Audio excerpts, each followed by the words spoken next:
दोस्तों, जब बोनसाई बनाने का जुनून सवार था, तब मैंने एक चलती गाड़ी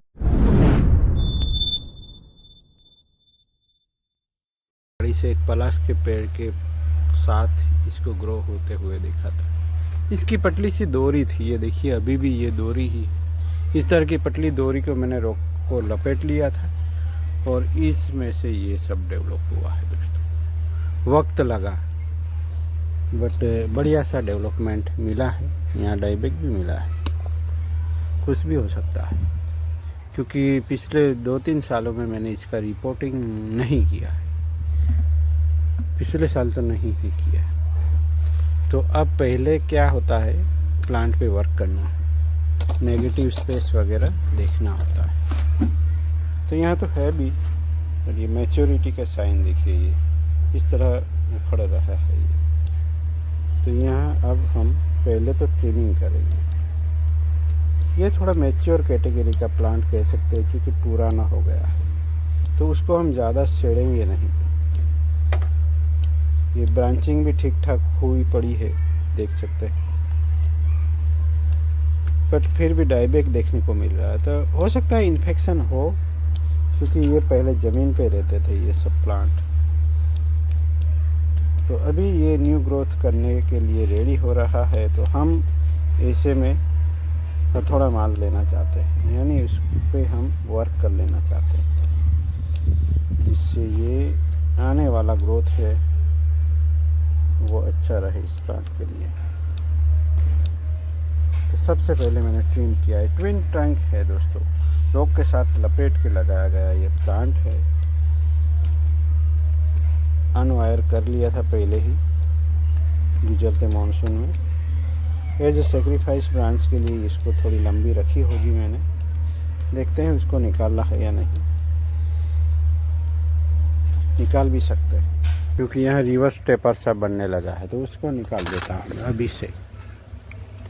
तो मेजर काम करना है कभी कभी, तो वो पहले ही कर लिया। मेजर कट लगता है तो फंगीसाइड तुरंत ही लगा दे। तो जो ब्रांच निकली उसकी वजह से अनबैलेंस लग रहा था, अब थोड़ा बहुत बैलेंस में आ चुका है। अब ये वार मार्क्स वगैरह तो धीरे धीरे जाते जाते ही जाएंगे। उसको ग्राउंड में भी ट्रेन किया है मैंने। ट्रे में था पहले, ये ट्रे में ही लगाया था। उसके बाद उसको मैंने पोट दिया था। ये देखिए यहाँ सड़ भी गया है। कुछ दिन पहले हमने डिस्कवर किया है ये क्यों सड़ता है। तो जब ज़्यादा धूप लगती है तो पीला पड़ जाता है प्लांट का जो पार्ट होता है वो, और उस पीले पार्ट के बाद ये सब होने लगता है। जैसे जैसे सॉफ्ट पड़ेगा हम उसको निकालते रहेंगे। बट अभी तो क्या करना है, उसको निकालना है। सही में उसको रिपोर्टिंग की ज़रूरत थी ही दोस्तों। तो चलिए कर लेते हैं रिपोर्टिंग। रूट भी ग्रो हुए हैं, कुछ वीड्स भी है, रूट्स भी है, सब कुछ है, सबको निकालना होगा। तो रूट सिस्टम अच्छा है, रूट्स निकल रहे हैं। निमोटेड का भी असर ज़्यादा नहीं दिख रहा है, तो हेल्दी है। क्योंकि 1 साल से ये टेरेस पे है, तो आई होप कि ये हेल्दी ही निकले। रूट ज़्यादा है तो अच्छा लग रहा है मुझे।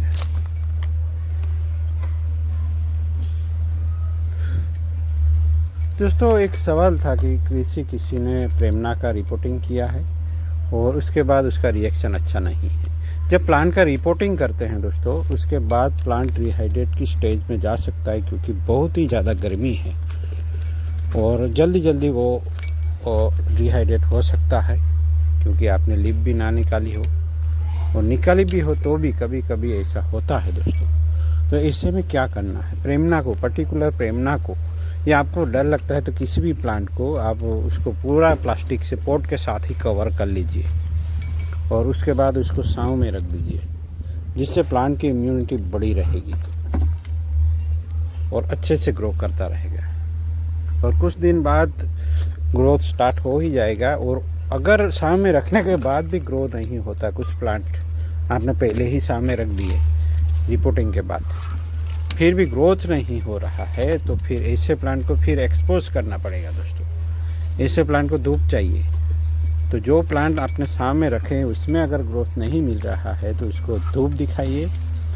और जो डिहाइड्रेट कंडीशन में जा रहे हैं, प्रेमना वगैरह, इसे को आप आईसीयू में रख दें, यानी प्लास्टिक के बैग में भर के रख दें। तो एक रूट यहाँ बड़ा निकला है, उसको हमें निकालना पड़ेगा।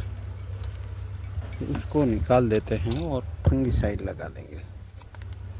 तो इस तरह के रूट तो आपको ढूंढ के निकाल ही देने पड़ेंगे, क्योंकि ऐसे रूट्स का कोई काम ही नहीं, कोई काम के नहीं, बस फंगिसाइड लगा दिया और ये हो गया। तो रूट सिस्टम हेल्दी है तो मुझे बहुत खुशी हुई दोस्तों। देखिए इतना सा थाली जैसा बना लेना है हमें, बस फिर क्या है, उसको लगा देना है दूसरे पोट में। ये वही पोट ले ले, मेरे पास तो पोट अभी है नहीं तो मैं तो वही लूँगा। आपके पास ज़्यादा पोट्स है तो आप ये फाइनल पोट में भी लगा सकते हैं दोस्तों, कोई दिक्कत नहीं, क्योंकि हमें यहाँ ग्रोथ करवाना है। बट जबकि यहाँ ग्रोथ करवाना दोस्तों, याद रखिए, आपको अगर फाइनल शेप मिल गया है तो इसको किसी बोनसाई पॉट में या सिरामिक पॉट में रखें। और आपको लगता है कि अभी इसमें, मुझे भी लगता है थोड़ा ग्रोथ चाहिए, ब्रांच में भी चाहिए, और ये जो वायर मार्क्स है वो मुझे निकालने हैं, तो फिर उसको ग्रो करवाना देना पड़ेगा। तो फिर से मैं ट्रेनिंग पॉट में ही रखूँगा, यानी प्लास्टिक पॉट में, चाहे वो कुछ भी हो, तसला हो या मसला, कोई मसला नहीं, तसले में भी रख सकते हैं। मैं जो इस्तेमाल कर रहा हूँ एज अ तसला ही इस्तेमाल होता है, कोई मसला नहीं, तसला ही इस्तेमाल कीजिए दोस्तों शुरुआत में। तो कह सकते हैं कि तसला है तो कोई मसला नहीं, क्योंकि 20 रुपये में, 30 रुपये में, 40 रुपीज़ बड़ा चाहिए तो 50 रुपये में मिल जाता है, तो फिर क्या है, कोई दिक्कत नहीं, उसको निकालना पड़ेगा दोस्तों। ये जो रूट है वो थोड़ा बड़ा है और इस तरह के रूट हमें नहीं चाहिए। तो यहाँ एक सेकेंडरी रूट है, देख सकते हैं, रूट कैसे निकाले वो भी ध्यान में रखने वाली बात है। तो यहाँ एक रूट है तो उसको निकाल देंगे हम, तो यहाँ से ये न्यूट्रिएंट लेता रहेगा, क्योंकि पर्टिकुलर कोई ब्रांच किसी पर्टिकुलर रूट से जुड़ी हुई हो सकती है। तो अगर ऐसे ही निकाल दी तो फिर उस ब्रांच का क्या होगा। यहाँ कोई ब्रांच निकल सकती है दोस्तों, उसका पूरा दारोमदार इस पे है। तो यहाँ अगर यहाँ ब्रांच भी निकाली हो तो अच्छा रहेगा, तो ऐसा भी हो सकता है। चलिए इसको पॉट में ले लेंगे। तो यहाँ नेबरी करेक्शन भी कर सकते हैं आप लोग, जैसे कि ये कुछ लोग कहेंगे कि ऐसे कभी रूट नहीं होते, तो मैं निकाल देता। यहाँ ओवर क्रॉस हो रहा है तो मैं उसको निकाल देता हूँ। यहाँ तो फ्यूजन हो गया है, यहाँ भी देखिए ये ओवर क्रॉस हो रहा है, तो उसको भी हम निकाल सकते हैं। यहाँ से मैं निकालता हूँ, देखिए, तो इसको भी निकाल देता हूँ, जिससे ये मसला ही ख़त्म हो जाए। और उसको हम यहाँ से ले लेंगे। यहाँ भी बाईपास के लिए चाहिए, यहाँ एक रूट है, इसके लिए उसको अलग कर देंगे। तो इस तरह रूट करेक्शन भी आप कर सकते हैं। यहाँ होल है, नहीं है तो बना लेता हूँ, कोई दिक्कत नहीं। तो यहाँ से मैं उसको पास करने की कोशिश करता हूँ, जिससे ये अच्छा भी दिखेगा। तो इस होल को थोड़ा बड़ा करते हैं और रूट को इधर ले आते हैं। देखिए रूट हमने यहाँ से ले लिया, अब ये नीचे चला जाएगी, ये नीचे चला जाएगा। तो यहाँ इसी रूट ओवर क्रॉस की बात हमने ख़त्म कर दी है। यहाँ भी, यहाँ हो रहा है, यहाँ हो रहा है, वो सब यहाँ वहाँ सब जगह से उसको भी निकाल देते हैं। शायद कोई कहे कि ये क्यों हो रहा है, इसको हम यहाँ डाल सकते हैं, बट उसको निकाल ही देता है। तो इस तरह रूट क्रॉस कर रहे हों तो आप उन सबको ठीक कर सकते हैं कुछ हद तक। ये रोग भी निकल गया है, कोई दिक्कत नहीं। ये भी कोई काम का नहीं लग रहा मुझे। तो रूट करेक्शन दोस्तों इस तरीके से हम कर सकते हैं।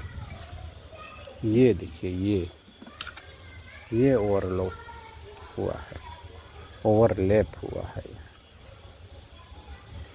ये भी इसकी ब्यूटी है। यही फ्रंट रह सकता है क्योंकि ये भी विजिबल रखेंगे हम। दूसरी कटर लग गई हैं, इससे नहीं वर्क होता यह। कभी कभी हम जल्दबाजी में इसका कर सकते हैं या कर लेते हैं। तो देखिए दोस्तों, बढ़िया से बढ़िया प्लांट बनने जा रहा है। यहाँ थोड़ा बहुत टेम्परिंग कर लेते हैं। यहाँ तभी अच्छे से हीलिंग हो सकता है दोस्तों, तो जब तक यहाँ इस तरह का डेडवुड नहीं रहता, इसको निकालना ही पड़ेगा, तभी यहाँ अच्छा हीलिंग मिलेगा। अगर आप लोगों ने रूट अरेंज किए हैं दोस्तों, तो वो इधर उधर ना हो जाए, उसके लिए इस तरह पकड़ के आप इस तरह पोकिंग कर सकते हैं। क्योंकि क्या होता है, कोई रोड शॉर्ट है तो वो निकल जाएगा बाहर। हमने एक बार सोइल अच्छे से सेट की है सब जगह पे, रूट को रख के अंदर डाल के। अगर इस तरह ऐसे ही हम पोकिंग करेंगे तो वो रूट फिर से ऊपर आ जा सकते हैं, तो ऐसे में वो हाइड्रेट नहीं रह पाएंगे। जबकि हम इस प्लांट को तो फुल धूप में ही रखेंगे क्योंकि रूट सिस्टम अच्छा है। तो इसलिए इस तरह हाथ रखे और जहाँ ज़रूरत पड़े वहाँ सोइल भी डालते जाइए। और कोई रूट निकल भी आती है तो उसको फिर से डाल दे अंदर। ऐसे ही होता है और ऐसे ही करना भी है। प्लांट ज़बरदस्त निकल के आया है। छोटी सी डोर थी, उसमें से रस्सी बन चुका है ये प्लांट। बहुत पुराना भी है। तो जितने प्लांट पुराने होते हैं उतने अच्छे दिखते हैं। आप लोगों को कैसा अनुभव है और आप लोगों के पास पुराना से पुराना कितना ईयर पुराना प्लांट है, ज़रूर मेंशन करें कमेंट में। मिलते हैं, किसी को वीडियो लंबा भी लग सकता है, लंबा भी है। मिलता है। Thank you for watching.